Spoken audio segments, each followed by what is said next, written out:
We are going to study this wave superposition. जैसे आपने superposition of the SHM पढ़ा था, सिमिलरली वैसे ही है भी, that is the superposition of the waves, है ना। दो वेव को सुपर इम्पोज करेंगे या कंबाइन करेंगे तो व्हाट फिनोमेना कैन ऑकर, है ना। तो सबसे पहले तो हम ये पढ़ते हैं कि जो सुपरपोजिशन होता है what principle it is based. पहली जो चीज होती है that is your principle of superposition. ये सबसे पहली चीज हम पढ़ते हैं इसमें, we study the principle of superposition, है ना। तो जब भी हम प्रिंसिपल ऑफ सुपरपोजिशन पढ़ेंगे तो इसका स्टेटमेंट सिंपल सा है कि जब भी दो वेव कंबाइंड होंगी तो जो इंडिविजुअल नेट डिस्प्लेसमेंट होता है वो इंडिविजुअल डिस्प्लेसमेंट का सिंपल अलजेब्रिक सम होता है ना। कि भाई सिंपल सम बोलते हैं प्रिंसिपल ऑफ सुपरपोजिशन के अकॉर्डिंग, है ना। कि जब भी हम बात करेंगे बेसिकली आपके सुपरपोजिशन ऑफ द वेव की अकॉर्डिंग टू द, एक मिनट में नेटवर्क चेंज कर लो जरा सा, लाइट जा रही है ना इसलिए मैं चाहता नहीं हूँ कि वो नेटवर्क में आए। Wait for a moment.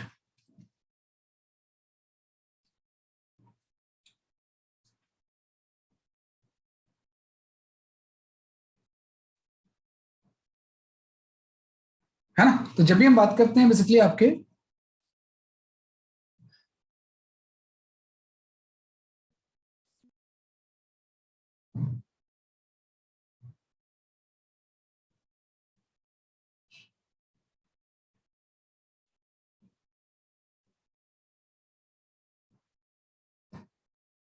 Okay, principal of superposition के अकॉर्डिंग सिंपल सा बोलते हैं टू और मोर वेव्स ओवरलैप, है ना। कि भाई टू और more wave overlap then total displacement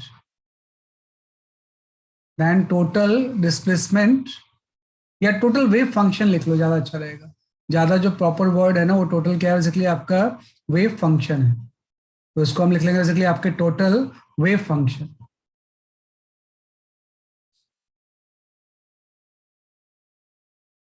wave function is algebraic sum of individual wave function, individual wave function. This is the principle. If two or more wave overlap, then total wave function is algebraic sum of the individual wave function at any point. At any point, है ना। कि simple सा मतलब ये हो गया कि दो वेव को अगर मैं कंबाइन कर दूं कि भाई कोई भी पर्टिकुलर पॉइंट अगर हम ले लें तो किसी सोर्स S1 से कोई दूसरी वेव आ रही है ना, this is the first wave, और किसी सोर्स S2 से अगर कोई दूसरी वेव आ रही है, दोनों किसी पर्टिकुलर पॉइंट P पे ओवरलैप होते हैं, तो यहाँ पे जो इंडिविजुअल वेव फंक्शन होगा इन दोनों का सिंपल अलजेब्रिक सम हो जाएगा। कि अगर पहली वेव का फंक्शन मैं लिख रहा हूं कि y1 is equal to function as a xt है, दूसरे का फंक्शन अगर मैं लिख रहा हूँ y equal to function of xt कुछ दूसरा है, दोनों वेव के अलग अलग इक्वेशन है, देन हम यहाँ पे लिख सकते हैं कि जो रिजल्टेंट वेव होगी, कि इन दोनों की जो रिजल्टेंट वेव हो जाएगी, जस्ट हम इसको ऐसे लिख सकते हैं, ये सिंपल दोनों की अलजेब्रिक सम हो जाएगी, ये आपकी y1 प्लस y2 हो जाएगी।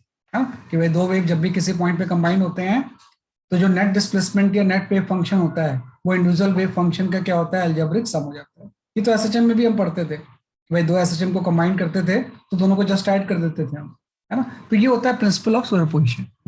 अब ये जो सुपरपोजिशन ऑफ द वेव है ना, इससे रिलेटेड हम तीन तरह के फिनोमेना पढ़ते हैं। ये स्पेशल चीजें हैं कि जब भी आप यहाँ पे सुपरपोजिशन ऑफ द वेव पढ़ोगे तो we study three kind of phenomena, है ना। कि पहले जो इसको कैटेगरी होती है ऐसा सुपरपोजिशन ऑफ द वेव जो कि फेज डिफरेंस की वजह से होता है, ड्यू टू फेज डिफरेंस, है ना, उसको हम बोलते हैं इंटरफेरेंस। कि पहला जो सुपरपोजिशन ऑफ द वेव है we call it as interference, है ना। Second kind of superposition of the wave जो होता है जो कि फ्रीक्वेंसी डिफरेंस की वजह से होता है ना, this is due to frequency difference, frequency difference, है ना। इसको हम बोलते हैं बेसिकली आपका बीट। और third superposition of the wave जो कि डायरेक्शन डिफरेंस की वजह से होता है, ड्यू टू डायरेक्शन डिफरेंस, है ना। इसको हम बोलते हैं स्टैंडिंग और stationary wave, we call is a standing wave, है ना। तो तीन तरह के फिनोमेना होते हैं।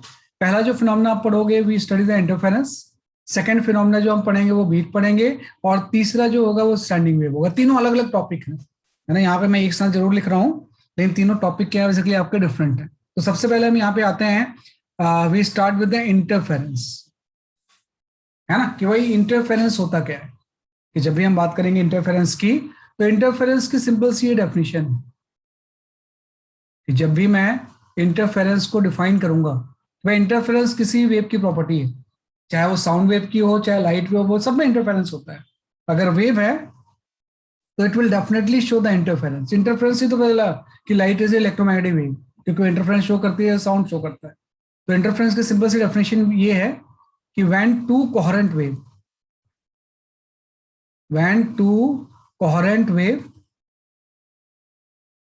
है ना, सुपर इम्पोज, है ना, कि जब भी दो कोहेरेंट वेव सुपर इम्पोज होती है, then redistribution of intensity takes place. Redistribution of intensity takes place. Intensity takes place, है ना। phenomena known as a interference, है ना, known as interference, है ना। कि भाई जब भी आपके दो कोहेरेंट वेव सुपर इम्पोज होंगी तो रिडिस्ट्रीब्यूशन ऑफ इंटेंसिटी होता है। इसी फिनोमेना को हम क्या बोलते हैं, बेसिकली आपका इंटरफेरेंस, है ना। अब एक चीज आ गया कि एक वर्ड यूज हो गया कोहेरेंट वेव। ये कोहेरेंट वेव होता क्या है, तो आई विल एक्सप्लेन इट कि what is the coherent wave, है ना। पहले आप इसको लिख लो, है ना, कि सब कुछ प्रिंसिपल, लेकिन हम तीन अलग अलग चीजें पढ़ते हैं।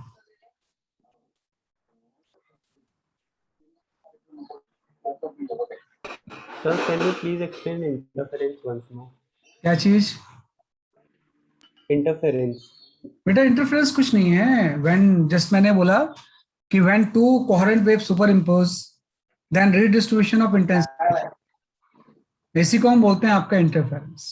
बेटा किसी का माइक ऑन है, माइक बंद कर दो, ध्यान नहीं रखते बहुत बच्चे, है ना। कि when two coherent wave superimpose, then redistribution of intensity takes place. इस फिनोमेना को हम इंटरफेरेंस बोलते हैं। अभी मैंने बताया कुछ भी नहीं है कि एक रिडिस्ट्रीब्यूशन क्या चीज होती है या कोहेरेंट वेव क्या होता है, जस्ट मैंने डेफिनेशन लिखी है, उसको एज इट इज आप लिख दो, आई मैं एक्सप्लेन करूंगा इसे कि इन सब चीजों का मतलब क्या है।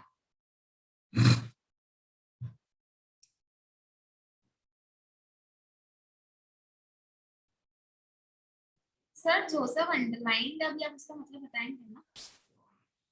हाँ, वो अंडरलाइन किया है मैंने जानबूझ के, क्योंकि वो इम्पोर्टेंट। जैसे कोहेरेंट का क्या मतलब होता है? किसका? कोहेरेंट। हाँ, अभी मैं एक्सप्लेन करूंगा बेटा, वेट फॉर मी। कि मैं जस्ट आप इसको ऐसे लिख दो, when two coherent wave superimpose, then redistribution of intensity takes place, and this phenomena is called as a interference. इस सब चीजों को मैं एक्सप्लेन करता हूँ नेक्स्ट पेज पे। अब हम आ जाते हैं कि व्हाट इज कोहेरेंट वेव। वो एक वर्ड आ गया कि इंटरफेरेंस के लिए वेव का कोहेरेंट होना जरूरी है।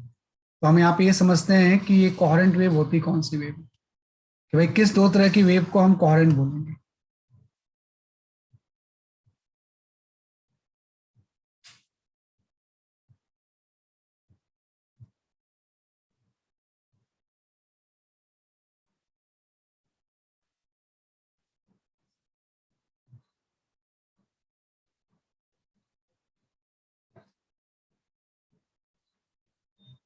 ठीक है, तो हम आ जाते हैं कोहेरेंट वेव के ऊपर कि which kind of wave is called as basically आपका कोहेरेंट वेव।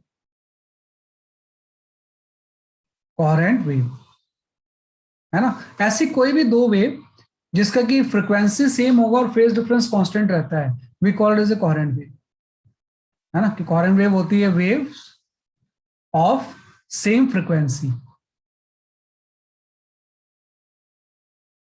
है ना, and constant phase difference, constant phase difference.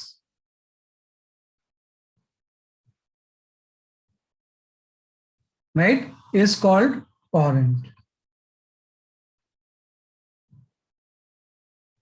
है ना, कि ऐसे दो कोई भी वेव जिसकी फ्रीक्वेंसी सेम होता है और उसका फेज डिफरेंस कांस्टेंट रहता है, we call it as a coherent wave, है ना। तो इनडायरेक्टली मतलब ये हो गया, बेटा डायग्राम में कुछ है नहीं, डायग्राम में मैं क्या एक्सप्लेन करूंगा, इस डायग्राम में कुछ एक्सप्लेन करने का है ही नहीं। दो सोर्स से लाइट पी पॉइंट पे पहुंची, तो दोनों की अलग अलग अगर डिस्प्लेसमेंट ये है, तो रिजल्टेंट वेव का displacement simple S y1 plus y2 हो जाएगा, है ना, क्या पड़ेगा। तो wave of same frequency and constant phase difference क्या होती है, जैसे आपकी कोहेरेंट होती है ना। और मतलब दोनों की फ्रीक्वेंसी भी सेम होनी चाहिए और फेज डिफरेंस टाइम के साथ चेंज नहीं होना चाहिए, है ना, कि भाई फेज डिफरेंस, कोहेरेंट वेव अगर कोई भी होगी तो फेज डिफरेंस, है ना, शुड नॉट चेंज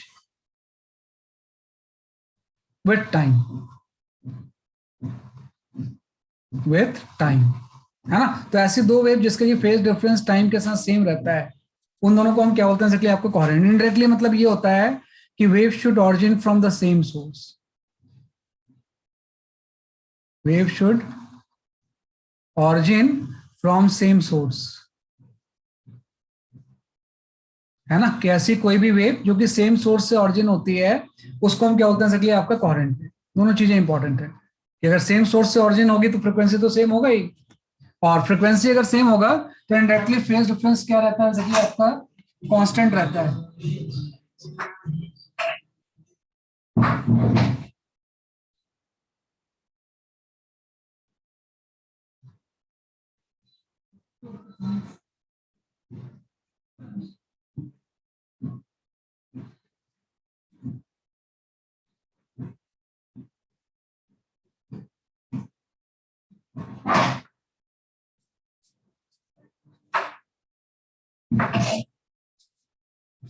है ना, क्या आपका game, they should originate from same source, है ना, सेम सोर्स से ऑरिजिनेट होगी तो दोनों वेव यूजली क्या होते हैं, बेसिकली आपकी कोहेरेंट होती है।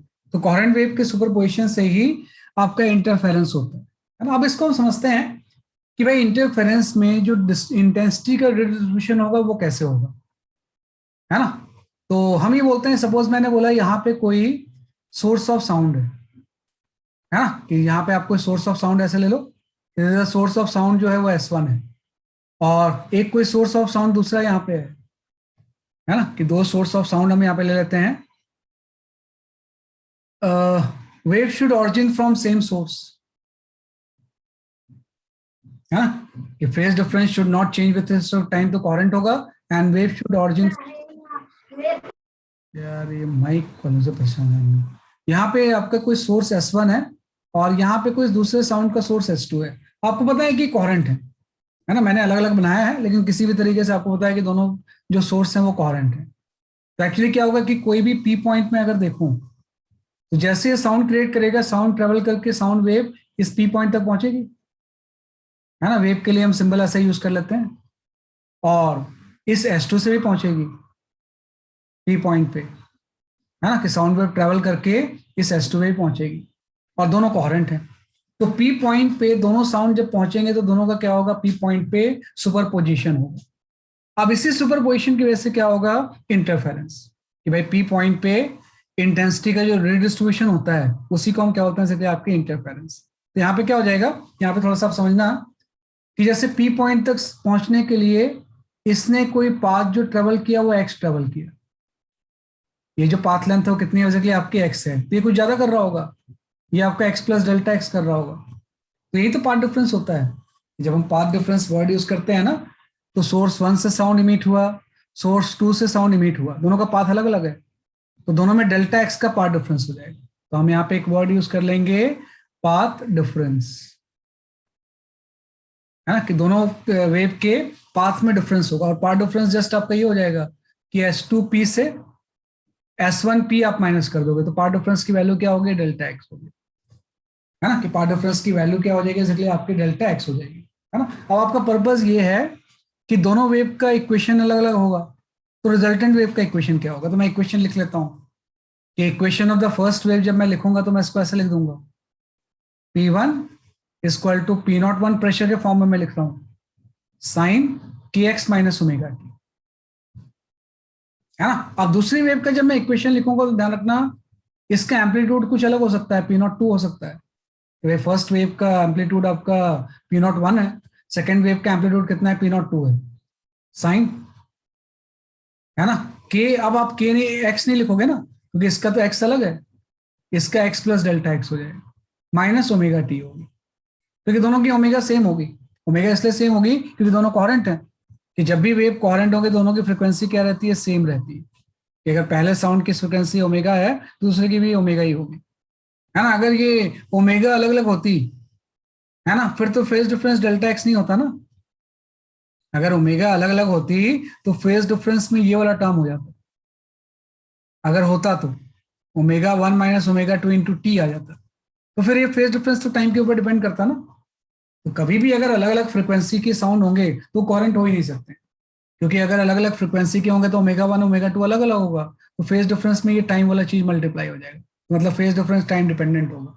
हाँ अब सही है कि पहली वेव का इक्वेशन आपने ये लिखा, दूसरी वेव का एक्स कुछ अलग है, एक्स प्लस डेल्टा एक्स होगा, तो ये आपने लिख लिया। इसी सेकेंड वेव की इक्वेशन को थोड़ा सा मैं अगर मॉडिफाई करके लिखूं तो मैं इसको ऐसे लिख दूंगा, है ना, के एक्स माइनस ओमेगा टी दोनों में सेम ही है, प्लस यही तो चेंज आ गया, के इंटू डेल्टा एक्स, है ना। तो डेल्टा एक्स तो पार्ट डिफरेंस है, ये के into delta x phase difference हो जाएगा। ये आपका इक्वेशन 1 है और ये आपका इक्वेशन 2 हो गया। तो दोनों में फेज डिफरेंस है ना, कि अगर दोनों में पूछा जाए कि what is the phase difference between the two waves, है ना, कि अगर दोनों के बीच में फेज डिफरेंस पूछा जाए कितना हो जाएगा, तो फेज डिफरेंस यहाँ पे पार्ट डिफरेंस की वजह से क्रिएट हुआ है। फेज डिफरेंस फाई की वैल्यू हो जाएगी के इंटू डेल्टा एक्स, कि भाई इसका फेज ये है, इसका फेज ये है, ये फेज डिफरेंस है दोनों के बीच का। ये तो होता ही है, इसमें तो कोई सरप्राइजिंग चीज है नहीं कि एक ही जगह पे 2 पाई बाय लैम्डा लिख सकते हैं हम, इंटू डेल्टा एक्स होता है। तो ये तो बड़ा पॉपुलर रिलेशन है, relation between the phase difference and path difference.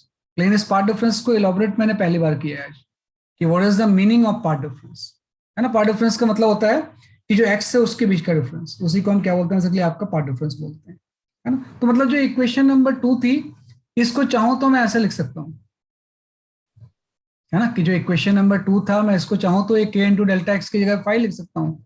तो मैं इसको ऐसे लिख देता हूँ, ज्यादा अच्छा फॉर्म ये होगा, पी टी इक्वल टू हो जाएगा बेसिकली आपका पी नॉट साइन के x minus omega T plus 5 आ गया।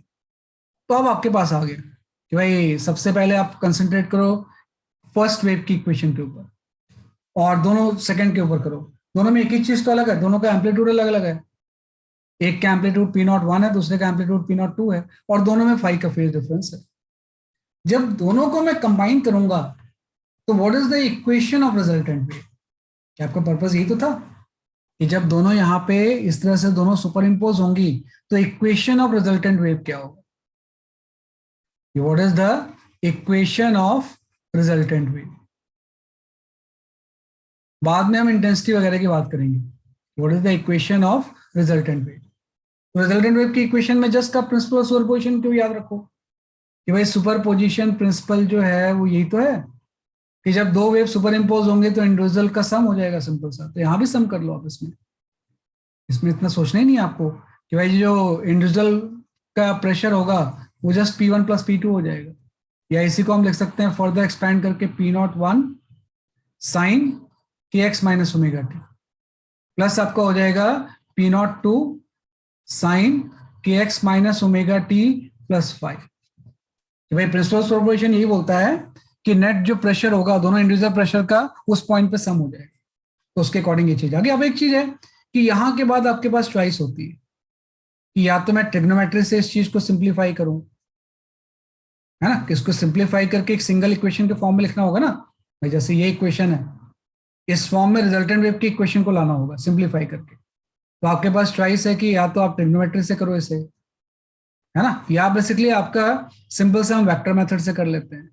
तो एसएचएम में जैसे आपने किया था, आपने कभी भी ट्रिग्नोमेट्री यूज नहीं किया था इसमें, आप जस्ट डायग्राम बना के करते थे, राइट। तो पहले आप इसको लिख लो, फिर मैं एक्सप्लेन करता हूँ,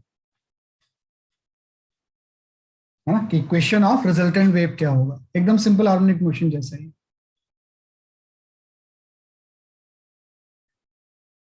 नहीं, टाइम अगर चेंज होगा तो फेस तो चेंज होगा ही होगा बेटा, टाइम चेंज होगा तो फेस तो चेंज होगा ही होगा भाई, टाइम अगर चेंज करोगे तो ये चीज चेंज होगी होगी, है ना, इसलिए तो टाइम वाला फैक्टर हटा दिया हमने भाई। टाइम वाला फैक्टर हम कैसे हटा सकते हैं, जब इस दोनों को सेम कर दें तो टाइम उसमें आएगा नहीं फेज डिफरेंस में। हाँ, अब इसमें देखो कि पी पॉइंट पे डेल्टा एक्स तो हमेशा कांस्टेंट ही रहेगा ना, तो फेज डिफरेंस कांस्टेंट रहेगा। अगर पर्टिकुलर पॉइंट हम ले लें तो वहां पे तो डेल्टा एक्स की वैल्यू फिक्स हो गई ना, तो फेज डिफरेंस क्या रहेगा, कांस्टेंट रहेगा। पी नॉट मीन्स जो होगा ये आपका प्रेशर हो जाएगा बेटा। पी नॉट का मतलब हो जाएगा पी नॉट वन का हो जाएगा amplitude of pressure, amplitude of pressure change, last class में जो हमने डिस्कस किया था। और जो पी नॉट टू होगा ऑफ फर्स्ट वेव, ऐसी पी नॉट टू ले लोगे सेकेंड वेव का, है ना। कि भाई साउंड वेव की इक्वेशन में amplitude of the pressure change होता है ना, amplitude of the pressure change की हम बात करते हैं ऑफ फर्स्ट वेव। और पी नॉट टू जो हो जाएगा amplitude of the second wave हो जाएगा। तो दोनों को सुपर इम्पोज करेंगे तो इंडिविजुअल प्रेशर दोनों के ऐड हो जाएंगे। अब इसको करके आपको इक्वेशन को एक सिंपल फॉर्म में लाना है ना। तो जस्ट मैं ऐसा बोलता हूं कि अब दोनों को मैंने जब सुपर इम्पोज कर दिया तो equation of the resultant wave आपकी इस तरह से आ गई। Equation of the resultant wave जो हो गई वो आपकी इस तरह से आ गई, है ना। कि आपने दोनों को सुपर इम्पोज कर दिया तो आपने बोला कि रिजल्टेंट प्रेशर जो होगा वो P1 प्लस P2 हो जाएगा। अब रिजल्टेंट वेव का एम्पलीट्यूड सपोज कुछ P नॉट हो गया,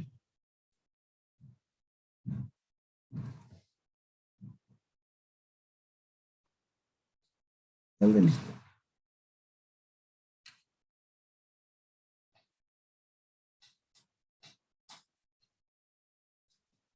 है ना। तो जो रिजल्टेंट वेव का जो इक्वेशन होगा एम्पलीट्यूड हो जाएगा वो P नॉट हो जाएगा इंटू साइन के x minus omega T plus आपका फाइव हो जाएगा, प्लस अल्फा ले लोगे आप इसमें। तो आपको पता है कि P नॉट जो हो जाएगा वो हो जाएगा amplitude of resultant wave, amplitude of resultant wave, है ना। कि जो रिजल्टेंट वेव बनेगी उसका एम्पलीट्यूड P नॉट हो गया, और जो अल्फा होगा that is the phase of resultant wave,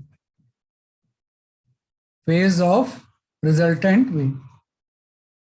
कि अल्फा जो होगा फेज ऑफ क्या हो जाएगा, एक्चुअली आपका रिजल्टेंट वेव हो जाएगा, राइट। तो सिमिलर सी बात है कि दोनों वेव को कंबाइन करने का आपके पास यही तो मेथड होता है कि भाई अगर मुझे निकालना है कि दोनों को कंबाइन करके अब एम्पलीट्यूड कितना होगा रिजल्टेंट वेव का, तो मैं ऐसे ही तो लिखता हूँ उसे। एसए में भी हम ऐसे ही करते थे कि भाई P नॉट वन को यहाँ प्लॉट कर लो ऐसे, आप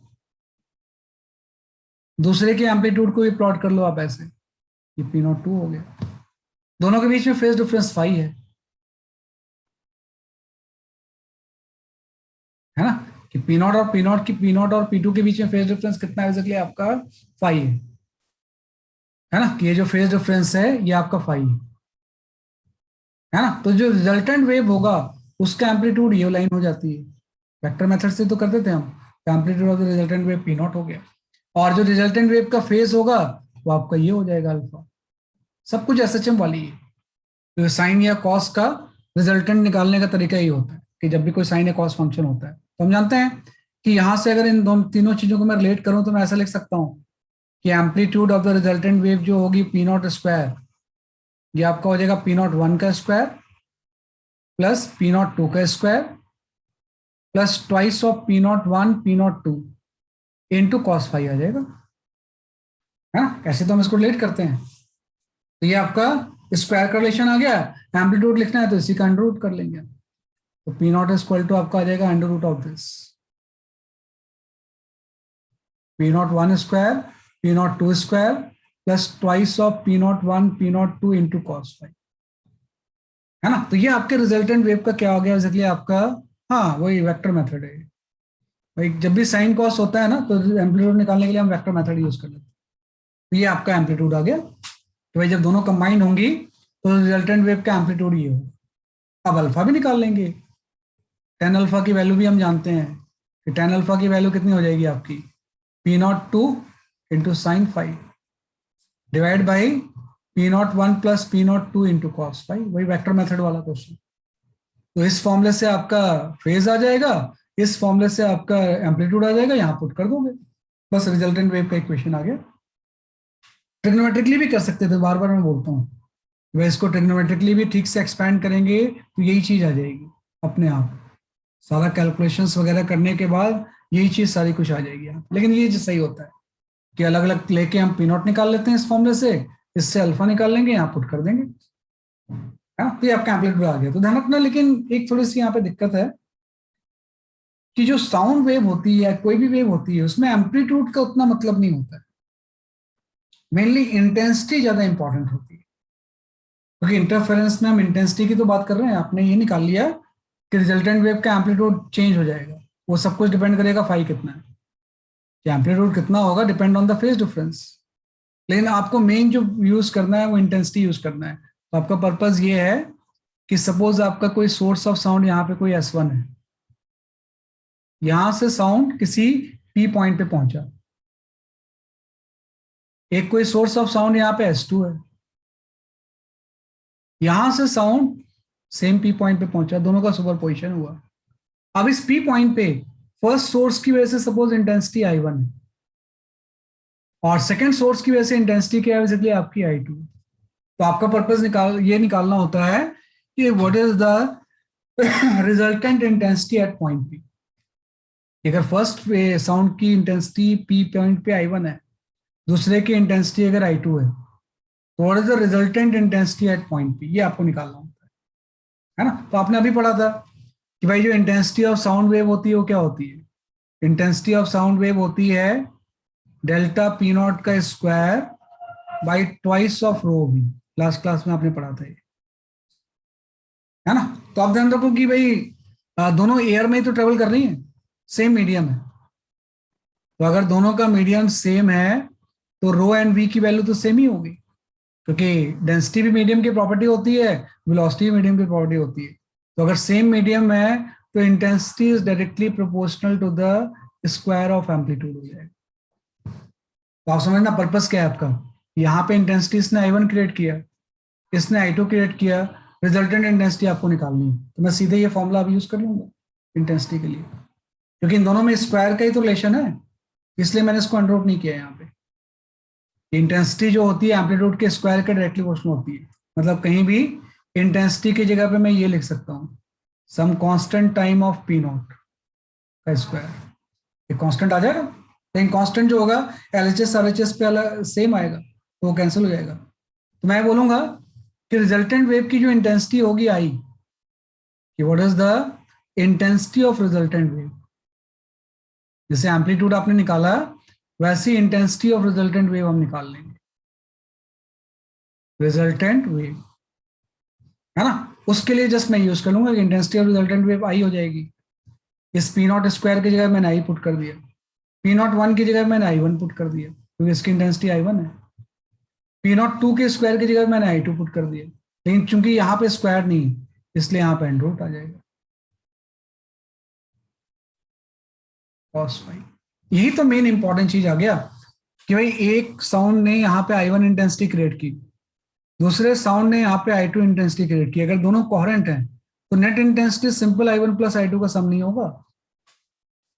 अगर सिंपल I1 I2 का सम होता फिर तो ये कोई चैप्टर होता ही नहीं, है ना। सिंपल I1 I2 का सम हो गया, इसमें की खास बात क्या है, तो ये I1 प्लस I2 का सम नहीं होता है, बल्कि इसमें ये टर्म जो होता है वो ऐड हो जाता है, इसी टर्म को हम बोलते हैं इंटरफेरेंस टर्म,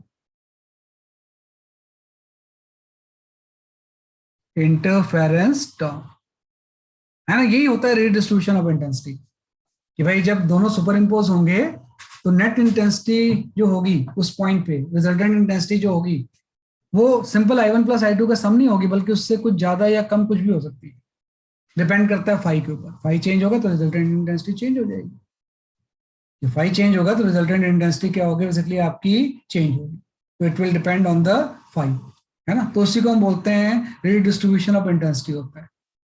तो जब भी दो कोहेरेंट वेव सुपर इम्पोज होंगे then redistribution of intensity takes place, और उसी फिनोमेना को भी कॉल्ड एज ए इंटरफेरेंस, है ना। तो मेन फॉर्मूला अब आपका ये आ गया, और सेम फॉर्मूला लाइट में भी वैलिड होगा, इसीलिए नॉर्मली इस चैप्टर के तुरंत बाद आप लाइट का वेव ऑप्टिक्स ही पढ़ते हो, क्योंकि ऑलमोस्ट फॉर्मूले सब में सेम रहते हैं, बस वो नाम अलग हो जाएगा, कि जैसे मैं वर्ड यूज कर रहा हूँ इंटेंसिटी ऑफ साउंड, उसमें इंटेंसिटी ऑफ लाइट हो जाएगी।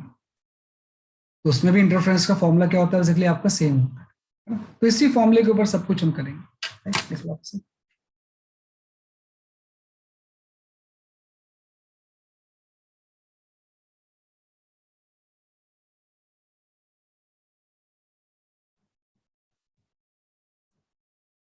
सर तो ये either of the two formula से कर सकता है ना, या फिर ये वाला फॉर्मूला या फिर वो क्या बोलते हैं इसका एम्पलीट्यूड का स्क्वायर करके। एक ही है दोनों फॉर्मूले बेटा, दोनों फॉर्मूले एक ही हैं, एक एम्पलीट्यूड के टर्म्स में है, एक इंटेंसिटी के टर्म्स में है। अगर आपको रिजल्टेंट एम्पलीट्यूड निकालना है, कि अगर किसी ने आपसे पूछा कि दोनों वेव सुपर इम्पोज हो गई, what is the value of the resultant amplitude, तो रिजल्टेंट एम्पलीट्यूड हम इस फॉर्मूले से निकाल लेंगे। लेकिन किसी ने आपसे पूछा कि रिजल्टेंट इंटेंसिटी क्या होगी, तो इससे निकाल लेंगे, दोनों में स्क्वायर का रिलेशन होता है। तो इसी को तो मैंने इस फॉर्म में लिख दिया है ना, कि I is directly proportional to the P naught square apply करके ही है ये फॉर्मूला। तो एक ही चीज है ना, कि डिपेंड करता है रिक्वायरमेंट क्या है आपकी, एम्पलीट्यूड निकालना चाहते हो, इंटेंसिटी निकालना चाहते हो, तो उसके टर्म्स में हम कर लेंगे।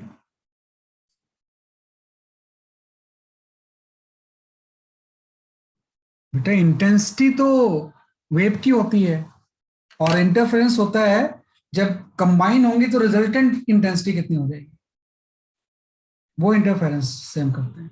भाई एक वेव की अपनी कुछ इंटेंसिटी है, दूसरी कुछ इंटेंसिटी कुछ अलग है, तो जब दोनों कंबाइंड होंगे तो रिजल्टेंट इंटेंसिटी क्या होगी, दैट इज इंटरफेरेंस।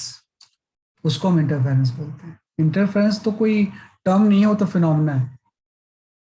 हाँ, वेव कंबाइंड जब होगा तो इंटरफेरेंस कोई टर्म नहीं है, ये तो फिनोमेना होता है।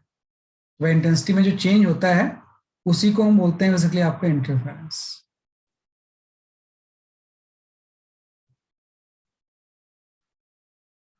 है ना। तो वही डेफिनेशन पे हम आ गए कि भाई सिंपल अगर I1 प्लस I2 होता फिर आपको कुछ पढ़ने की जरूरत नहीं थी। क्या बोलते भाई I1 I2 का सिंपल सम हो जा रहा है, उसमें तो कोई अननेसेसरी चीज है ही नहीं, लेकिन ऐसा होता नहीं है।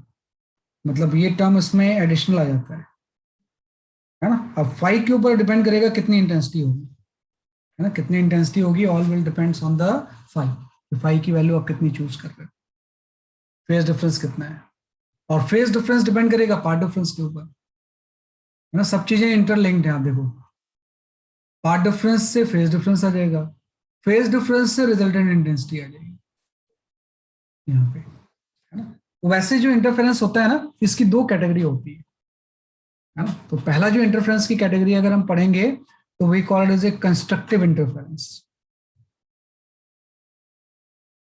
है ना, कि बेस्ड ऑन द फाई, कि फाई आप क्या चूज कर रहे हो। First kind of interference is known as a constructive interference,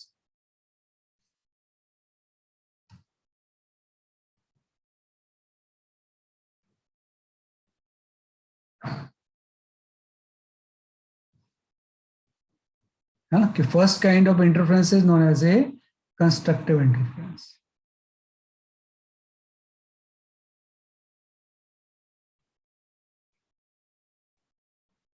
है ना।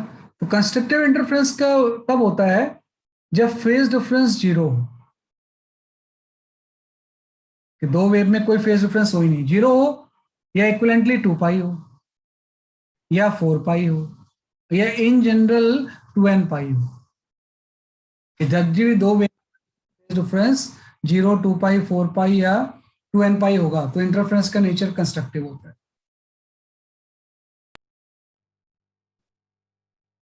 बेटा इंटरफेरेंस किसी चीज को हम बोलते नहीं है, इंटरफेरेंस तो फिनोमिना होता है, ये रिजल्टेंट इंटेंसिटी होगी, इंटरफेरेंस नहीं बोलेंगे हम इसे। ये तो ये जो चीज है ना वो रिजल्टेंट इंटेंसिटी है, this is known as a resultant intensity, intensity. ये इंटरफेरेंस तो कोई टर्म इसमें इसको इंटरफेरेंस नहीं बोलते हैं, कि जो कंबाइन होकर इंटेंसिटी में चेंज होता है उसको हम बोलते हैं interference. Redistribution of intensity is called interference. इसमें कोई टर्म को इंटरफेरेंस थोड़ी बोलते हैं, इंटरफेरेंस तो कोई फिनोमिना है। जैसे mixing of two water and ice, तो मिक्सिंग कोई चीज थोड़ी होती है, मिक्सिंग तो ऑपरेशन होता है ना, चीज तो आइस एंड वाटर ही है ना, वो तो फिनोमिना है बेसिकली आपका इसमें। किसी चीज को नहीं, किसी चीज को इंटरफेरेंस नहीं बोलते हैं। इंटरफेरेंस टर्म हम, लेकिन फिर भी इसका मतलब भी I1 I2 इंटेंसिटी है। इंटरफेरेंस टर्म का मतलब ये हो गया कि ये चीज इंटरफेरेंस की वजह से आ रही है ना, इसलिए हम इंटरफेरेंस टर्म बोल रहे हैं, लेकिन ये भी कोई इंटरफेरेंस नहीं है। इंटरफेरेंस तो ये पूरे प्रोसेस को हम बोलते हैं। जो सुपरपोजिशन हो रहा है this is known as interference. जो सुपरपोजिशन होगा वो क्या होता है, बेसिकली आपका इंटरफेरेंस होता है। ये आपका गया। तो जब भी इस तरह से कंस्ट्रक्टिव होगा, है ना, तो फेज डिफरेंस 0, 2 पाई, 4 पाई, 2n पाई होगा। और जब फेज डिफरेंस इतना होगा तो जो पार्ट डिफरेंस होगा डेल्टा एक्स, इसकी वैल्यू हो जाएगी 0, लैम्डा, 2 लैम्डा, या इन जनरल n लैम्डा हो जाएगी। क्योंकि आपको दोनों के बीच में रिलेशन पता है कि फेज डिफरेंस की वैल्यू होती है 2 पाई/लैम्डा इंटू डेल्टा एक्स, है ना। तो कहीं भी अगर मैं फेज डिफरेंस 2n पाई ले लूं, है ना, यहाँ पे पुट कर दूं, तो पार्ट डिफरेंस आपका जो आ जाएगा वो n लैम्डा आ जाएगा। तो मतलब पार्ट डिफरेंस जब लैम्डा का मल्टीपल होगा तो फेज डिफरेंस 2 पाई का मल्टीपल हो जाएगा। उस टाइम इंटरफेरेंस कंस्ट्रक्टिव हो जाएगा। कंस्ट्रक्टिव इंटरफेरेंस का मतलब हो जाएगा कि intensity, resultant intensity become maximum, है ना, कि resultant intensity become maximum, becomes maximum. जो रिजल्टेंट इंटेंसिटी होगी वो आपकी मैक्सिमम हो जाएगी। मैक्सिमम कैसे हो जाएगी, क्योंकि रिजल्टेंट इंटेंसिटी का भी आपने फॉर्मूला पढ़ा कि I इक्वल टू होता है बेसिकली आपका I1 plus I2 plus 2√(I1 I2) into cos phi. तो आप देखो, जब कॉस फाई मैक्सिमम होगा तो रिजल्टेंट इंटेंसिटी भी मैक्सिमम हो जाएगी। तो अगर मैं यहाँ पे फाई की वैल्यू 0 ले लूँ तो कॉस 0 की वैल्यू क्या हो जाएगी, 1 हो जाएगी। जब कॉस 0 1 होगा तो रिजल्टेंट इंटेंसिटी क्या हो जाएगी, मैक्सिमम हो जाएगी। मैक्सिमम का मतलब ये हो जाएगा I1 plus I2 plus 2√(I1 I2), है ना। मतलब इसी चीज को हम लिख सकते हैं √I1 प्लस √I2 का होल स्क्वायर। ये आपका जाएगा, है ना, कि √I1 प्लस √I2 का क्या हो जाएगा, होल स्क्वायर हो जाएगा। तो ये कंस्ट्रक्टिव होता है कि जब भी फेज डिफरेंस इतना होगा तो उस टाइम इंटेंसिटी मैक्सिमम हो जाएगी। एंड इसी चीज को हम क्या बोलते हैं, कंस्ट्रक्टिव इंटरफेरेंस हो रहा है। मतलब बड़ा सरप्राइजिंग चीज है ये कि भाई दो साउंड मिक्स हुआ और रिजल्टेंट जो इंटेंसिटी है इंडिविजुअल के सम से ज्यादा हो गई। देखो ना कि I1 प्लस I2 से ये चीज ज्यादा है इतने टर्म से, मतलब ज्यादा इंटेंसिटी का साउंड आपको सुनाई देने लगा, जो कि अजीब सा लगता है कुछ। भाई हम ये तो जानते हैं कि भाई अलग अलग दो साउंड मिक्स हुए तो दोनों के सम जो होगा वो आपको सुनाई देगा, उसमें कोई सरप्राइजिंग चीज नहीं है। लेकिन उससे अगर ये कंडीशन फुलफिल हो तो ज्यादा भी सुनाई देगा। तो उसको हम बोलते हैं कंस्ट्रक्टिव इंटरफेरेंस। कंस्ट्रक्टिव इंटरफेरेंस को हम डायग्राम में ऐसा समझ सकते हैं। किसी कंस्ट्रक्टिव इंटरफेरेंस का अगर मैं थोड़ा सा डायग्राम बना लूं तो डायग्राम वाइज मैं इसको ऐसा समझा सकता हूँ आपको मैं, कि भाई दो वेव को आप इस तरह से बना लो फिगर, है ना, कि फर्स्ट वेव की जो इक्वेशन है वो इस फॉर्म में है, P1 वर्सेस x,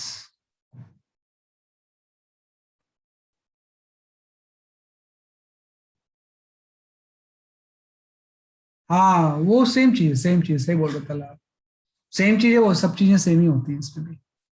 बताऊंगा उसके बारे में भी हम आएंगे, है ना, वो मॉडर्न फिजिक्स में आता है, वो भी वेव की नेचर ही है आपका। तो पहला आपका P1 हो गया, दूसरा x आ गया। तो यहाँ पे P1 के x के साथ अब मैं ग्राफ अगर बनाऊं, मैं जस्ट ऐसा बना लेता हूँ, ये P1 का x के साथ ग्राफ है ना, कि फर्स्ट वेव को मैंने ग्राफिकली प्लॉट कर लिया, इसका एम्पलीट्यूड P01, है ना। ऐसी सेकेंड वेव इससे कंबाइंड होगी, सेकेंड वेव का एम्पलीट्यूड कुछ अलग है ना। देखो एम्पलीट्यूड अलग है, फ्रीक्वेंसी सेम है कुछ, और फेज डिफरेंस 0 है। तो सेकेंड का एम्पलीट्यूड कम, मैं कम ले लेता हूँ उसको, ज्यादा भी ले सकते थे, कोई फर्क नहीं पड़ता उससे। तो आप देखो दोनों, इसका आपका एम्पलीट्यूड जो हो गया ये आपका P02 हो गया।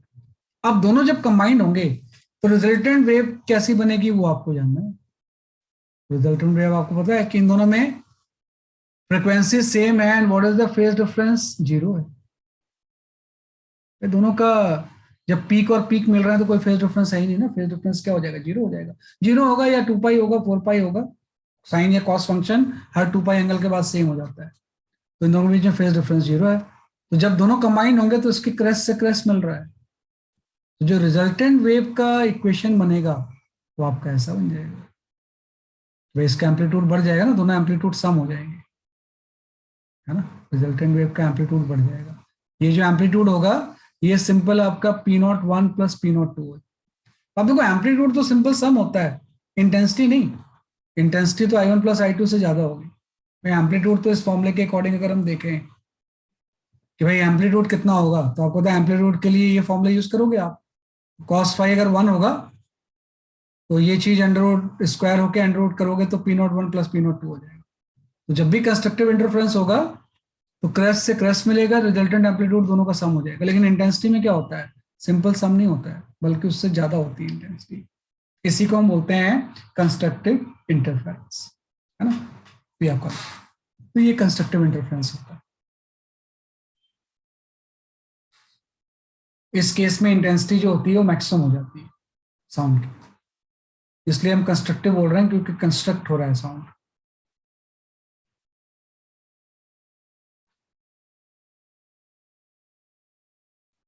सर मतलब जैसे अगर दो वेव सेम एम्पलीट्यूड की ऐसे इंटरफेरेंस उसमें हो जाएगा तो जो उसका हाँ, एम्पलीट्यूड है वो मतलब जैसे डबल हो जाएगा क्या? डबल हो जाएगा, डबल हो जाएगा, बिल्कुल सही, डबल हो जाएगा। एम्पलीट्यूड डबल हो जाएगा लेकिन इंटेंसिटी 4 टाइम्स हो जाएगी। सर ये तीन एम्पलीट्यूड में से मतलब फ्रीक्वेंसी में से डिफरेंस है इन तीनों में, राइट इस हैंड चीज साइड में में जो आपने, कहाँ पे लिखा राइट है हैंड साइड में जो आपने ग्राफ, बेटा, ये फर्स्ट मतलब जो वेव है। राइट, ये जो राइट में डायग्राम है, this is the diagram for first wave. First wave का एम्पलीट्यूड P01 है। ये डायग्राम है आपका सेकेंड वेव का, उसका एम्पलीट्यूड P02 है। इनको दोनों को कंबाइन करने पे ये डायग्राम है रिजल्टेंट वेव का। तो इन तीनों डायग्राम में सबका एम्पलीट्यूड अलग अलग है, फ्रिक्वेंसी सबका सेम है ना, तीनों की ओके सर। क्या है बेसिकली आपकी सेम है। वही तो हम कर रहे हैं, दो वेव को कंबाइन करके एक थर्ड वेव बना हुआ है ना। तो इन्होंने सही बोला है कि अगर दोनों का एम्पलीट्यूड सेम हो जाए तो एम्पलीट्यूड तो डबल हो जाएगा लेकिन इंटेंसिटी 4 टाइम्स हो जाएगी। इसमें आप देख लो कि अगर किसी केस में आपसे ऐसा मैं बोलूं, है ना, कि जो इंटेंसिटी है suppose I1 equal to I2 हो गया और ये फर्दर I0 के इक्वल है, तो यहाँ पे आई मैक्स की वैल्यू कितनी आ जाएगी आप देखो, ये आपका हो जाएगा √I0 प्लस √I0 का होल स्क्वायर। मतलब मैक्सिमम जो इंटेंसिटी होगी वो 4I0 हो जाएगी। हाँ, तो इंटेंसिटी के टर्म्स में बड़े सरप्राइजिंग रिजल्ट्स मिलते हैं। एम्पलीट्यूड में तो सिंपल है कि दोनों ऐड होंगे तो डबल हो जाएगा एम्पलीट्यूड, लेकिन इंटेंसिटी 4 टाइम्स हो जाएगी क्योंकि intensity is directly proportional to the square of the amplitude. तो अगर एम्पलीट्यूड डबल हो रहा है तो इंटेंसिटी क्या हो जाएगी, 4 टाइम्स हो जाएगी। तो हमने कर लिया ऐसे, लेकिन ये चीज तब ही होगी 4I0 जब ये केस हो, अदरवाइज तो मैक्सिमम एम्पलीट्यूड का यही फॉर्मूला होता है ना। साउंड गायब भी हो जाएगा। अभी हम पढ़ेंगे डिस्ट्रक्टिव इंटरफेरेंस, जैसे इसमें तो एम्पलीट्यूड इंटेंसिटी सब बढ़ रहा है, डिस्ट्रक्टिव में मिनिमम हो जाता है। जो सेकंड हम इसमें पढ़ते हैं, we study the destructive interference.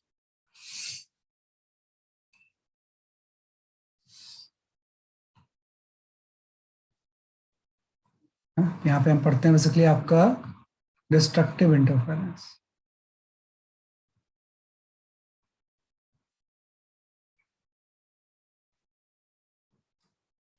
Destructive interference. तो आपका जो डिस्ट्रक्टिव इंटरफेरेंस होता है इसमें ये होता है कि जब फेज डिफरेंस दो वेव के बीच में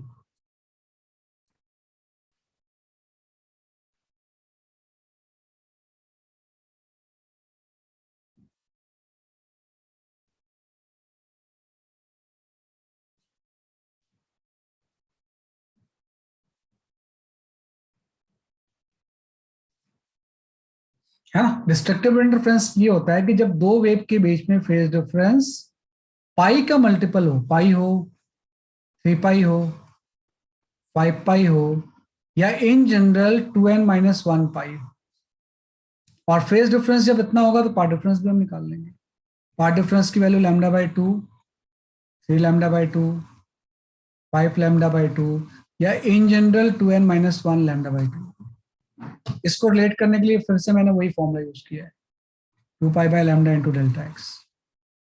है ना, कि जब भी आपका फेज डिफरेंस आपका इतना होगा कि भाई फेज डिफरेंस अगर पाई का मल्टीपल हो, पार्ट डिफरेंस λ/2 का मल्टीपल हो, then intensity become maximum, minimum. Intensity becomes minimum. इस केस में इंटेंसिटी मिनिमम होती है, इसलिए मिनिमम होती है क्योंकि cos 180 डिग्री -1 मिनिमम होता है, इसलिए इंटेंसिटी की वैल्यू भी क्या हो जाएगी, इसलिए आपकी मिनिमम हो जाएगी, है ना। तो इंटेंसिटी इस केस में मिनिमम हो जाएगी, और मिनिमम इंटेंसिटी की वैल्यू मैं निकाल सकता हूँ यहाँ से। मिनिमम इंटेंसिटी की वैल्यू हो जाएगी I1 plus I2 plus 2 under root of I1 I2 into cos 180 degree.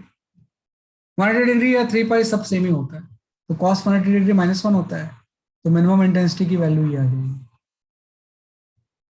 -2 under root of I1 I2। या इसी को हम लिख सकते हैं root I1 minus root I2 का होल स्क्वायर। तो देखो सम से कम भी हो सकता है, सम से ज्यादा भी हो सकता है, तो इस चीज को हम क्या बोलते हैं, इसलिए आपका डिस्ट्रक्टिव इंटरफेरेंस, है ना। इसी केस में अगर ऐसा हो जाता कि भाई अगर I1 इक्वल टू I2 ले लेते हैं हम इक्वल टू I0, तो मिनिमम इंटेंसिटी की वैल्यू 0 हो जाती। मतलब बड़ा अजीब सा लगता है आपको कि भाई दो साउंड प्रोड्यूस कर रहे हैं, लेकिन आपके कान में 0 साउंड सुनाई दे रहा है, क्योंकि दोनों का डिस्ट्रक्टिव इंटरफेरेंस हो चुका है ना। तो नेट इंटेंसिटी 0 हो जाएगी, मतलब आपको कोई साउंड नहीं सुनाई देगा। तो यही तो इंटरफेरेंस है कि जब दो साउंड सुपर इम्पोज हो जाते हैं ना, तो उसका बिहेवियर इंडिविजुअल से अलग हो जाता है, उसकी इंटेंसिटी ज्यादा भी हो सकती है, कम भी हो सकती है ना। तो ये जो चीज होती है क्या होती है, इसलिए आपकी हाँ बिल्कुल बिल्कुल, ये भी साउंड प्रूफ वगैरह का कंसेप्ट ये भी होगा, बिल्कुल सही। डिस्ट्रक्टिव इंटरफेरेंस हो जाएगा आपका। तो आई मिनिमम की वैल्यू क्या हो जाएगी, इसलिए आपकी 0 हो जाएगी, है ना। इसी का अगर मैं डायग्राम बनाऊं तो आप डायग्राम में ऐसा शो कर सकता हूँ कि भाई फर्स्ट वेव जो था उसको मैं लार्जर एम्पलीट्यूड की बना लेता हूँ, P1x, है ना। तो ये आपका इस तरह से बन गया। ऐसा फ्रिक्वेंसी में कहीं कोई चेंज नहीं आ रहा, क्योंकि फ्रिक्वेंसी तो अगर हम कोहेरेंट ले रहे हैं तो फ्रिक्वेंसी तो सेम ही होगी। इसका एम्पलीट्यूड कोई आप P01 ले लो, P01।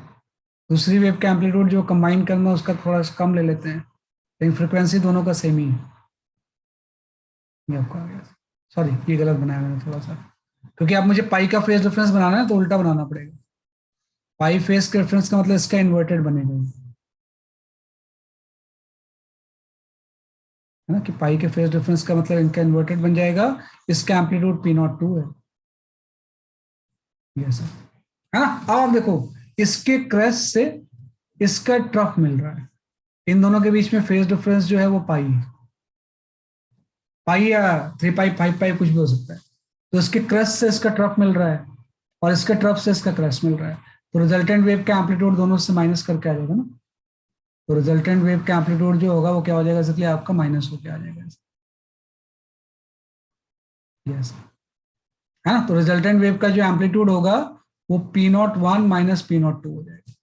तो जब एम्पलीट्यूड प्लस हो जाते हैं तो कंस्ट्रक्टिव हो जाता है, और जब एम्पलीट्यूड माइनस होंगे तो क्या हो जाएगा, इसलिए आपका डिस्ट्रक्टिव हो जाएगा।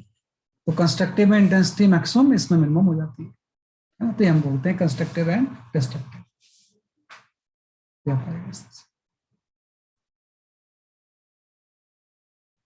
है ना। लेकिन वही ये एक्सट्रीम केस आ गए कि भाई मैक्सिमम मिनिमम। बताओ बेटा, ये अपोजिट हुआ ना, कंस्ट्रक्टिव का डिस्ट्रक्टिव, उसमें कम से ज्यादा हो रहा था, इसमें ज्यादा से हाँ कम हो रहा है। इसमें ऐड हो रहा है, इसमें माइनस हो रहा है, बिल्कुल सही, अपोजिट है, दोनों एक्सट्रीम है।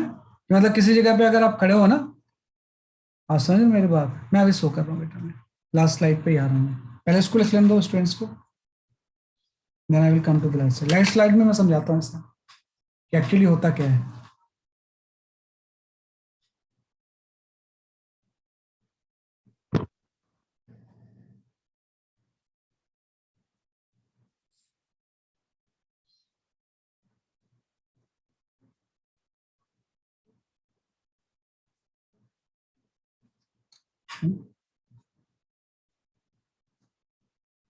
जिस लाइट में हम पढ़ते तो लाइट ब्राइट हो जाती कंस्ट्रक्टिव में, है ना, और जहां पर डिस्ट्रक्टिव होता लाइट डिम हो जाती।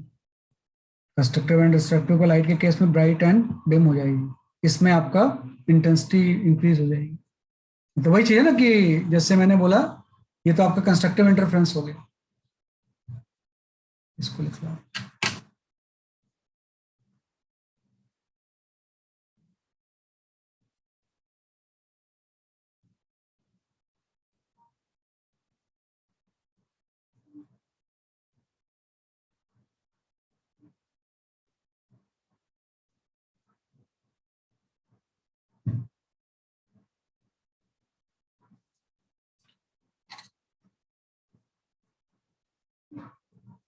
ये आपका क्या इस तरह से है ना। तो जस्ट यहाँ पे ये है कि बोलने का मतलब ये है कि एक साउंड यहां से आया और एक साउंड यहां से यहां पहुंचा, पी पॉइंट पे दोनों सुपर इम्पोज हुए। अब ये रिजल्टेंट इंटेंसिटी क्या होगी, सारा कुछ इस फाई के ऊपर डिपेंड करेगा। मतलब यहाँ पे खड़ा हुआ पर्सन किस इंटेंसिटी का साउंड सुनेगा, है ना, I1 का सुनेगा या I2 का सुनेगा, या कितना सुनेगा, वो डिपेंड करता है फाई कितना है ना। तो इस फॉर्मूले में अगर फाई की वैल्यू में यहाँ पे 0 ले लूं तो मैक्सिमम इंटेंसिटी सुनेगा ये, है ना। अगर मैं फाई की वैल्यू यहाँ पे पाई बाई पाई होगी इस लोकेशन पे, तो उसको मिनिमम इंटेंसिटी का सुनाई देगा। या बीच में भी सुन सकते हैं, मतलब इंटेंसिटी इन दोनों के बीच में भी हो सकती है, ऐसा थोड़ी कि मैक्सिमम और मिनिमम ही खाली होगी। मैक्सिमम जब सुनाई देता है तो उसको हम कंस्ट्रक्टिव बोलते हैं, जब मिनिमम सुनाई देता है तो उसको हम डिस्ट्रक्टिव भी बोल सकते हैं। हो सकता है इसको I1 प्लस I2 भी सुनाई दे जाए।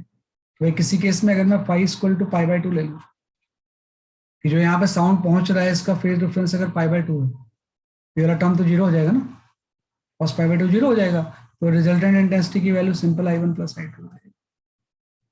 ये भी सुनाई दे सकता है, कुछ भी सुनाई दे सकता है बेस्ड ऑन द फाई।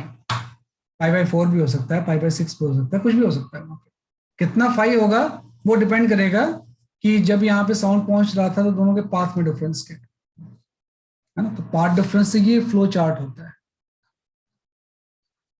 भाई, पाथ डिफरेंस से आपका फेज डिफरेंस आ जाएगा,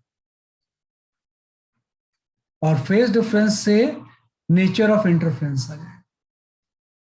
नेचर ऑफ इंटरफेरेंस वो डिपेंड करता है कि भाई किस नेचर का इंटरफेरेंस होगा, कंस्ट्रक्टिव होगा, डिस्ट्रक्टिव होगा, या कोई और होगा, है ना। बीच में कोई इंटेंसिटी भी आ सकती है। ये चीज आती है, पार्ट डिफरेंस से फेज डिफरेंस आ जाएगा, फेज डिफरेंस से नेचर ऑफ इंटरफेरेंस आ जाएगा। ये चीजें हम पढ़ते हैं थोड़ी सी।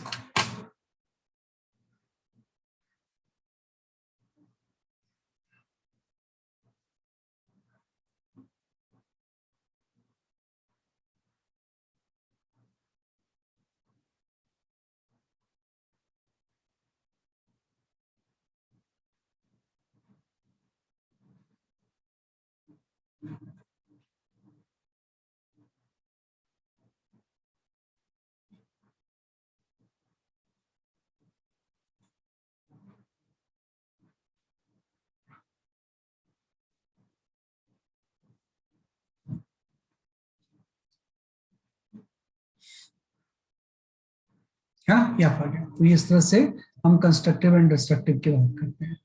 फॉर्मूला सिर्फ आपके पास एक ही है ना। फॉर्मूला सिर्फ आपके पास एक ही है, एक ही फॉर्मूला आपके पास। इसी फॉर्मूला की वजह से सब कुछ हम डिसाइड करते हैं, है ना। सब कुछ हम क्या करते हैं, डिसाइड करते हैं। लेकिन ये सारे फॉर्मूला तभी वैलिड है जब सोर्सेस कोहेरेंट हो, है ना। कोहेरेंट के लिए सब चीजें हैं, नॉन कोहेरेंट होंगे तो ऐसा कुछ भी नहीं होता है। यूजली प्रैक्टिकल लाइफ में जो भी साउंड सोर्स होते हैं ना, वो नॉन कोहेरेंट होते हैं। इसलिए आपको ऐसा नहीं लगता है कि भाई 2 टीवी चल रही है तो आपको कुछ सुनाई नहीं दे रहा। इसका मतलब ये तो हो गया कि भाई एक साउंड बॉक्स से कोई गाना आ रहा है, दूसरे साउंड बॉक्स से दूसरा गाना आ रहा है, आपके कान में आया, डिस्ट्रक्टिव इंटरफेरेंस हो गया, आपको कुछ सुनाई नहीं दे रहा है। ऐसा थोड़ी होता है, क्योंकि वो कोहेरेंट नहीं होते हैं, है ना। वो सोर्स क्या होते हैं, कोहेरेंट नहीं होते हैं, है ना। कोहेरेंट के लिए ये सारी चीजें जो कि एक्सपेरिमेंटली कोहेरेंट हम परफॉर्म करेंगे, एक्सपेरिमेंटली ये चीज होती है ना। अब आ जाते हैं कि अगर नॉन कोहेरेंट होंगे तो क्या होगा। Intensity of the resultant wave in case of a non coherent wave, कि अगर नॉन कोहेरेंट वेव होंगी तो इंटेंसिटी कितनी हो जाएगी,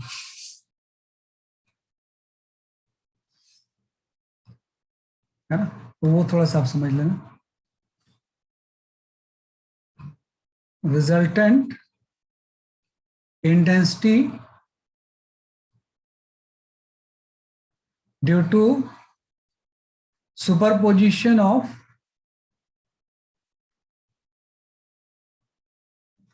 position of non-coherent wave. Non-coherent wave. ये कितना होगा?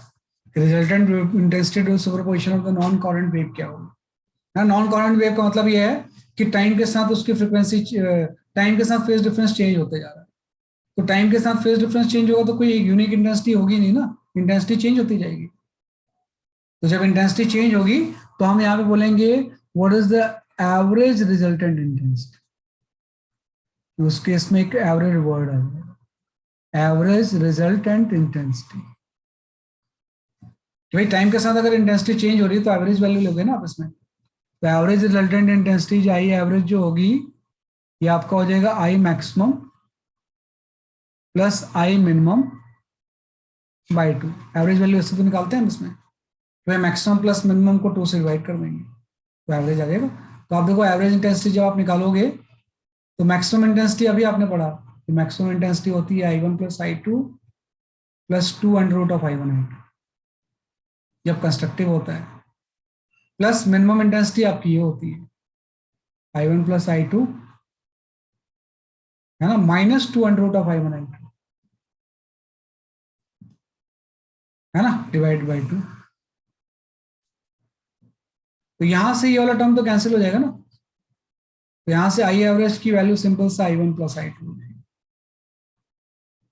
मतलब यूजुअल नॉर्मल लाइफ में हम यही सुनते हैं कि भाई दो अलग अलग साउंड की इंटेंसिटी आई, दोनों सिंपल सम हो जाएंगे, क्योंकि वो जो सोर्स होते हैं वो कॉरेंट नहीं होते, नॉन कॉरेंट होते हैं। तो नॉन कॉरेंट में तो कोई इंटरफ्रेंस नहीं होता है, नॉन कॉरेंट में तो सिंपल दोनों का सम है ना। तो ये टर्म कैंसिल हो जाएगा, I1 प्लस I2 हो जाएगा। तो ये भी जानना होता है आपको कि नॉन कॉरेंट वेव जब सुपर इम्पोज होंगे तो सिंपल इंडिविजुअल इंटेंसिटी का वो सम हो जाएगा साउंड की intensity.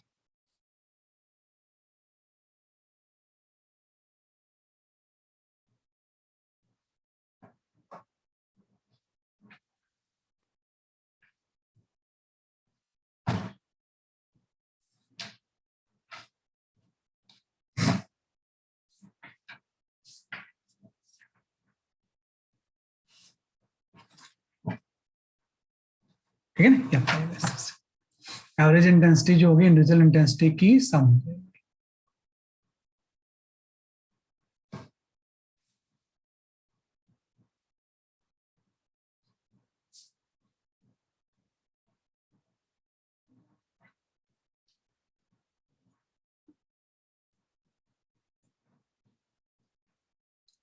So can you show the slide number 4.1? ये वाली Yes, sir.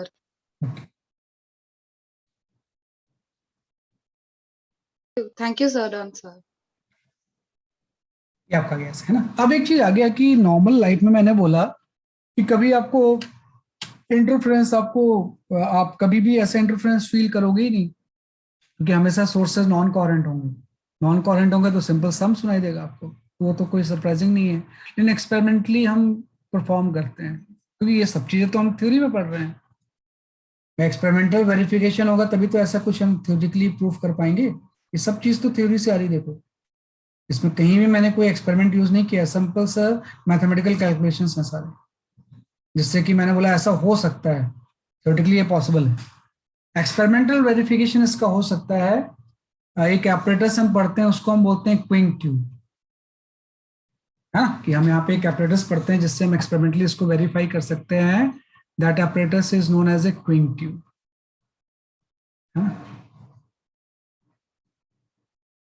है ना। तो this is apparatus is known as a Quincke tube, है ना। तो जो क्विंग ट्यूब होता है इसका पर्पस होता है टू डेमोन्स्ट्रेट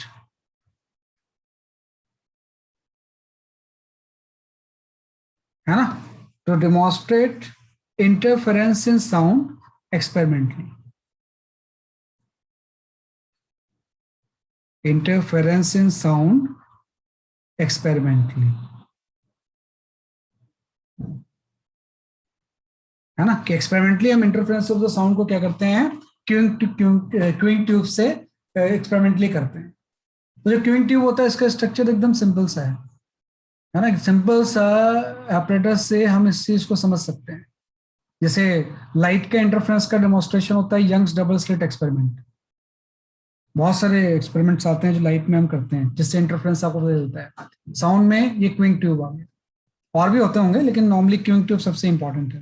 क्यूइंग ट्यूब में क्या होता है, जस्ट इस तरह की एक ट्यूब होती है ऐसी, एक सिंपल सा इसका एक्सपेरिमेंटल सेटअप है, कोई कॉम्प्लिकेशंस नहीं है ना। सिंपल एक्सपेरिमेंट से हम एक्सपेरिमेंटली इसको वेरीफाई कर सकते हैं, लाइक दैट।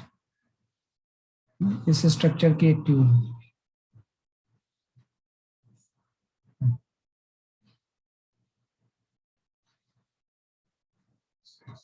ये आपका गैस,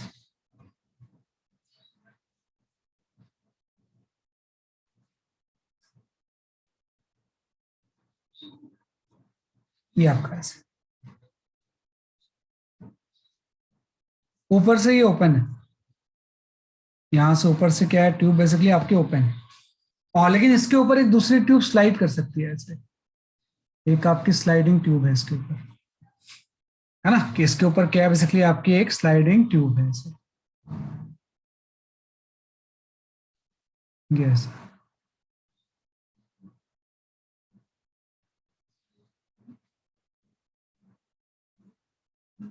सारी यूनिफॉर्म क्रॉस सेक्शन की है और डायग्राम में बन नहीं रहा है। ये आपका गया है कि इस तरह से ट्यूब थी, इसके ऊपर ये ट्यूब क्या कर सकती है, बेसिकली आपकी स्लाइड कर सकती है। This is your sliding tube, sliding tube, है ना। इस ट्यूब को इसके अंदर हम ऊपर नीचे स्लाइड कर सकते हैं। तो देखो वही करंट सोर्स कैसे क्रिएट किया हमने। अब आपने क्या किया ना, यहाँ पे एक साउंड का सोर्स ले लिया, ये आपका कोई सोर्स है, और यहाँ पे कोई ऑब्जर्वर इसको सुन रहा है, यहाँ पे कान लगा के सुन रहा है क्योंकि ट्यूब के एक एंड पे हम साउंड प्रोड्यूस कर रहे हैं, दूसरे एंड पे सुन रहे हैं। तो देखो करंट वेव प्रोड्यूस हो गई ना, क्योंकि साउंड वेव दो अलग अलग पाथ फॉलो करेगी, कि जैसे साउंड वेव यहाँ से ट्रेवल करके यहाँ पहुंचेगी, अब इसके पास दो पाथ है ना, एक पाथ फॉलो करके ये ऊपर जा सकती है ऐसे, है ना, ये पाथ फॉलो करके स्लाइडिंग ट्यूब से होती हुई ईयर में पहुंचाएगी, और दूसरी जो साउंड होगी वो ये वाले पाथ फॉलो कर सकती है,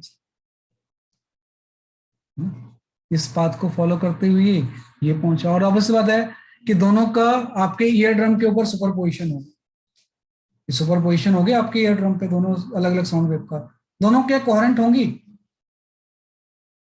अगर कोहेरेंट होंगी तो क्यों होंगी, क्या दोनों वेव जो जा रही है जिसका सुपर पोजिशन हो रहा है, रेड वाली एंड ब्लू वाली, कोहेरेंट होंगी। हाँ बिल्कुल सेफ है, कोहेरेंट होंगी। ये एक्सपेरिमेंटल इसलिए तो है, सेम सोर्स है, ये इसलिए कोहेरेंट होंगी because originate from the same source, coherent, है ना, कोहेरेंट इसलिए होंगी क्योंकि ऑरिजिनेट फ्रॉम सेम सोर्स, है ना। कि अगर ये वाला कुछ चेंज होगा, मान लो यहाँ पे कोई आप चेंज करोगे तो दोनों में चेंज हो जाएगा ना, तो जो भी फेज डिफरेंस वगैरह होगा हमेशा कांस्टेंट रहेगा, है ना। तो सेम सोर्स वाली साउंड हमेशा क्या होती है, कोहेरेंट होती है, तो आप सुपर पोजिशन होगा। अब ये इस स्लाइडिंग ट्यूब को अगर मैं ऊपर नीचे करूंगा, तो मैंने जैसे मैंने बोला कि सपोज ये हाइट एच है किसी इंस्टेंट पे, और ये भी हाइट एच है ना, तो अगर दोनों हाइट एच होगी तो दोनों के बीच का फेज डिफरेंस क्या हो जाएगा, जीरो हो जाएगा, है ना भाई। हम ऐसा बोलेंगे कि अगर दोनों हाइट एच होगी तो दोनों का पाथ डिफरेंस जीरो हो जाएगा, क्योंकि पाथ दोनों का सेम होगा, जितना पाथ लेंथ ये ट्रेवल करेगी उतनी पाथ लेंथ ये ट्रेवल करेगी, तो delta x zero, delta x अगर जीरो होगा तो फेज डिफरेंस जीरो हो जाएगा, तो वहां पे इंटरफेरेंस क्या हो जाएगा, कंस्ट्रक्टिव, मतलब आपको साउंड बहुत ज्यादा सुनाई देगा।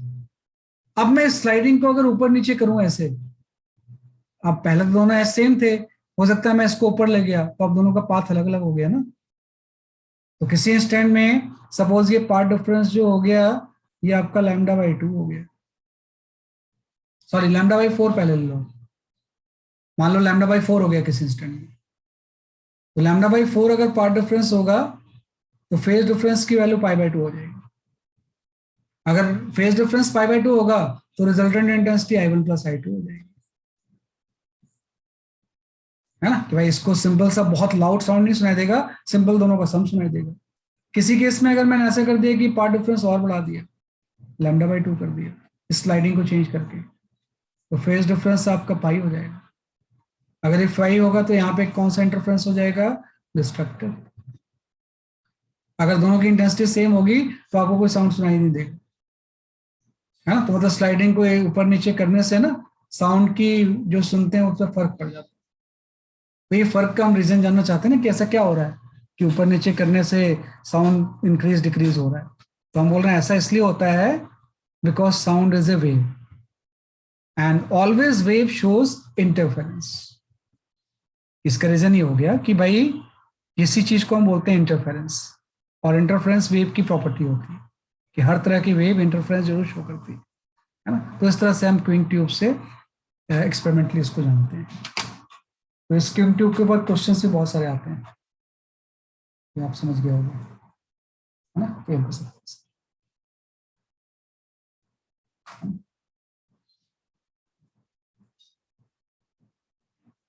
तो डिपेंड करता है, कुछ भी साउंड सुनाई दे सकता है। फेज डिफरेंस कोई पाई बाय 2 पाई 0 हो, कोई जरूरत थोड़ी है। पाई बाय 6 भी हो सकता है, पाई बाय 4 भी हो सकता है, उसके अकॉर्डिंग इंटेंसिटी चेंज होती रहेगी। तो एक्सपेरिमेंटली हम वेरीफाई कर लेते हैं। यहाँ पे एक इंपॉर्टेंट लाइन लिखनी है, मैं यहीं पे लिख देता हूँ rather than going to the next page। अगर मैं क्विंग ट्यूब को, इस स्लाइडिंग ट्यूब को अगर मैं L से रिप्लेस करूं, if sliding tube is displaced by L, displaced by L, then path difference changes by 2L, 2L। अगर स्लाइडिंग ट्यूब को आप L से शिफ्ट करोगे तो पाथ डिफरेंस जो चेंज होगा वो 2L से होगा, है ना। होप यू अंडरस्टैंड कि भाई अगर मैं इसको ऊपर L से ले गया तो इधर भी तो L से ऊपर जाएगा ये, तो टोटल पाथ जो बढ़ेगा वो 12 से हो जाएगा ना। तो ये बड़ी इंपॉर्टेंट चीज होती है कि अगर स्लाइडिंग ट्यूब को अगर हम L से डिस्प्लेस करें तो जो टोटल पाथ डिफरेंस में चेंज आता है वो 12 का आ जाता है। ये लिखेंगे बगल में।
ठीक है ना, ये आपको है। तो I will share one numerical, उसको थोड़ा सा ट्राई करो, तो उससे 2-3 न्यूमेरिकल करेंगे तो आपको ये चीजें आ जाएंगी। बाद में इससे उसके न्यूमेरिकल बहुत प्रैक्टिस करेंगे हम, तब जाके स्ट्रांग होगा आपका ये। तो अभी मैं थोड़ी सी थ्योरी पढ़ा दूंगा 1-2 क्लास में भी, और फिर एक साथ बहुत सारे न्यूमेरिकल सॉल्व कर लेंगे इसके हम, तो ये आपको काफी स्ट्रांग हो जाएगा, है ना।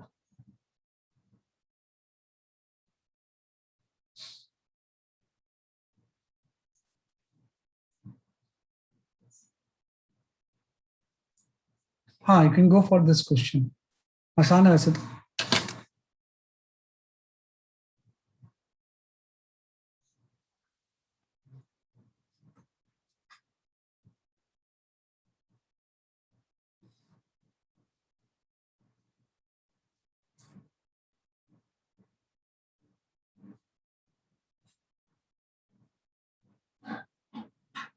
टू वेव्स मतलब अगर कहीं नहीं दिया हुआ है ना तो मतलब इनडायरेक्टली मतलब कोहेरेंट होता है। कई बार वो कोहेरेंट मेंशन नहीं करते हैं। अगर लेकिन नॉन कोहेरेंट होगा तो बताएंगे वो कि नॉन कोहेरेंट है, क्योंकि इंटरफ्रेंस के सब फॉर्मूले कोहेरेंट के लिए वैलिड।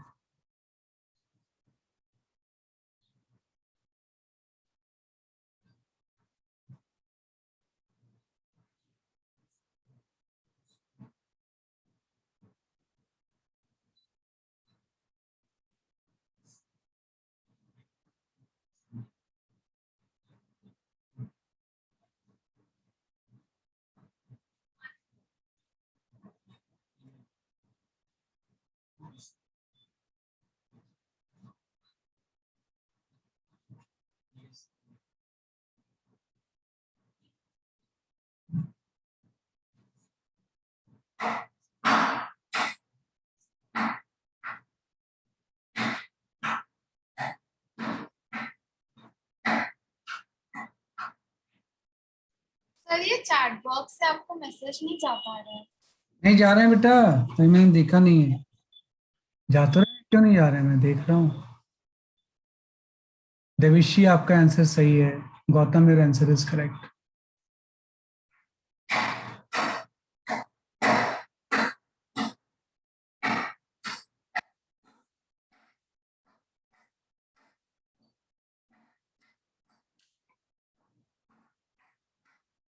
नेत्रा सही है आपका आंसर।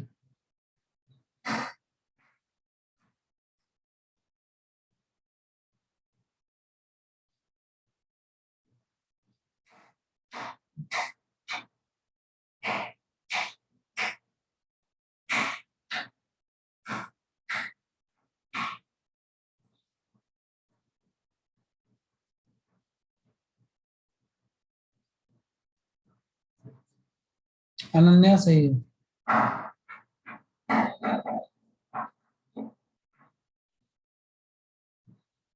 श्रेया सही है।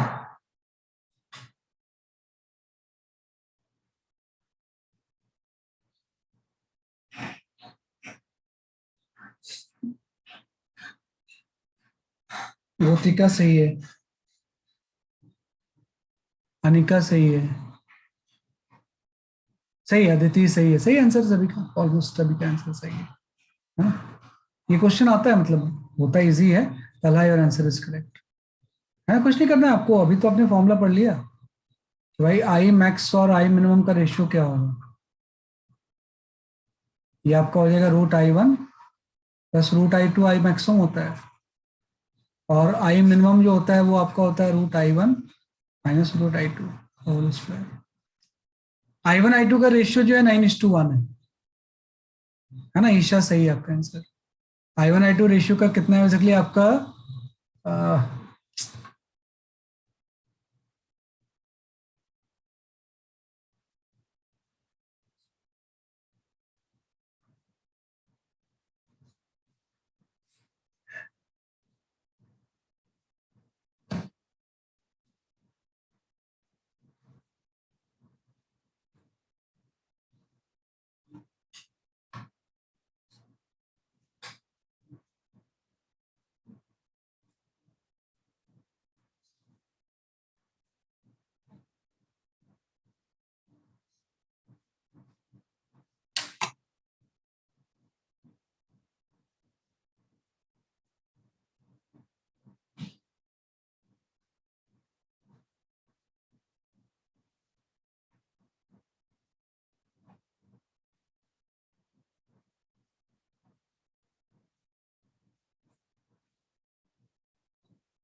इसका सी ऑप्शन सही है ना।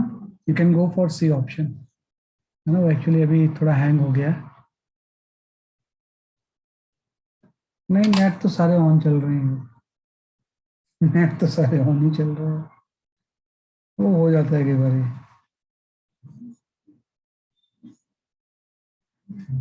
वो एक्चुअली कई बार करते करते ना कोई डिफरेंट आइकॉन दब जाता है, उससे चेंज हो जाती है चीजें। गया गया।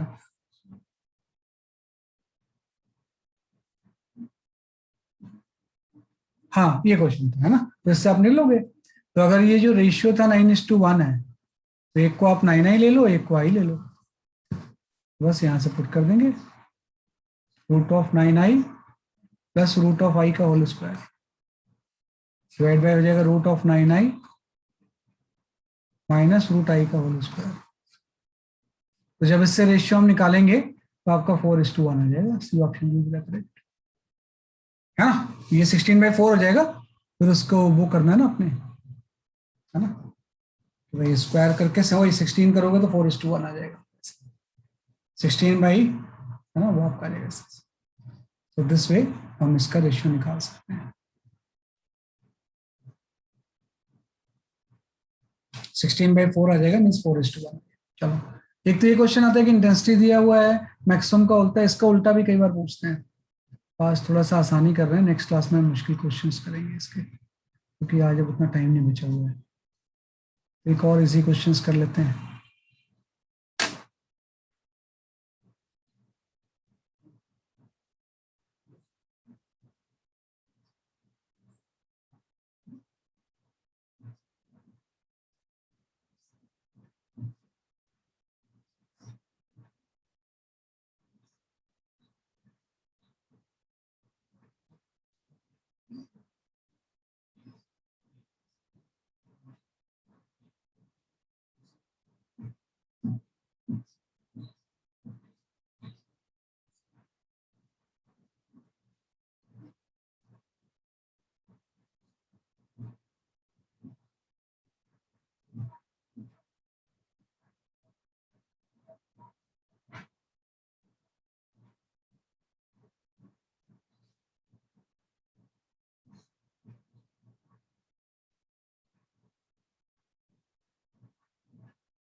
साहिल सही है आपका आंसर।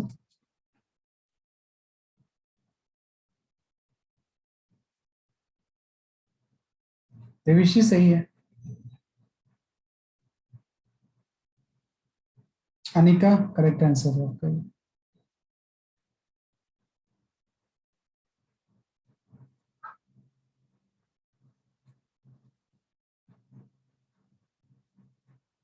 तलहा सही है।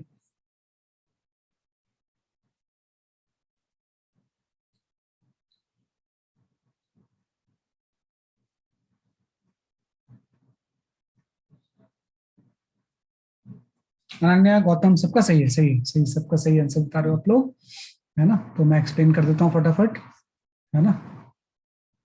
इसका जो है करेक्ट आंसर है ना, that answer is the this is the correct answer, 9:4, C option is the correct. भाई आपको यही तो दिया हुआ है, √i1 प्लस √i2 का whole square by √i1 minus √i2 का होल स्क्वायर इज 25। तो इससे आपका ये आ जाएगा √i1 plus √i2 by √i1 minus √i2 equal to 5/1 आ जाएगा। लेकिन आपको तो निकालना है i1/i2 कितना होगा ना, तो इसको थोड़ा सा क्रॉस मल्टीप्लाई करके निकालोगे तो i1/i2 की वैल्यू 9/4 आ जाएगी।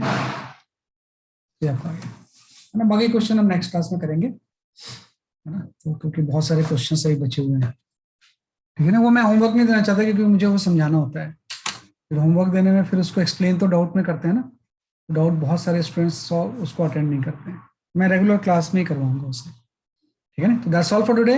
आज मैं शेयर करूंगा कि क्या आपको सॉल्व करना है ना, मेनली PYQs के कौन कौन से पोर्शन अब आप अटेम्प्ट कर सकते हो, है ना। तो उसको करते रहना, जब भी डाउट क्लास होगी तो उसी के डाउट डिस्कस होंगे आपके, है ना। That's all for today, bye bye.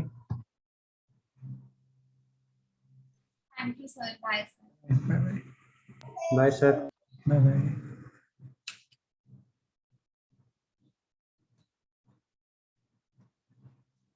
बेटा क्रॉस मल्टीप्लाई करके देख लो, इसको क्रॉस मल्टीप्लाई करके देख लो, 9/4 ही आ जाएगा। इसको 1 को इधर मल्टीप्लाई करो, इधर करो, इधर उधर ले जाओगे तो विल गेट योर आंसर, है ना।